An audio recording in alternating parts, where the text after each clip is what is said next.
Hi, I'm Don Stitt. I was at a fast food restaurant yesterday and I asked the fellow behind the counter for some utensils. He gave me a spork. A spork, of course, is a plastic utensil intended to be usable as a spoon or a fork, which is really suitable as neither. The spork struck me as the perfect metaphor for our bloated, well-intended, but largely ineffectual society. We want this nation to be all things to all people, and because of this, it fails to be much of anything to anyone anymore. Our eagerness to help the homeless has resulted in huge communities of them nationwide. Our insistence on paying a living wage and health benefits to our workforce has made our economy unable to compete with other nations that don't have such high-minded ideals. Try mentioning a minimum wage in China and you'll probably be hauled off for re-education.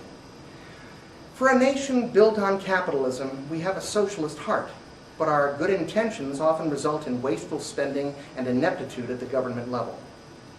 We aren't truly a liberal nation, but neither have we been very conservative lately. These days we seem to exemplify the worst characteristics of both categories. We're one big spork. We're a law and order society paid for by the robber barons of corporate America. We've got a war on terror that will confiscate an old lady's knitting needles at Newark, but which has failed to find a 7-foot Saudi in white with blood work issues. And we've invaded a sovereign nation and tortured people in the name of freedom, justice, and democracy.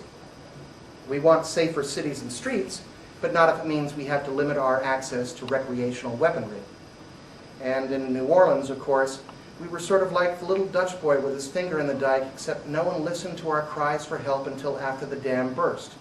And now, of course, the Christian Coalition is telling us that only a sinner would put his finger in a dike in the first place. Today, we have a willful Republican president squaring off with an angry Democratic Congress, guaranteeing that nothing will be achieved for the next 2 years. They represent all of us here in the United Sporks of America, don't they?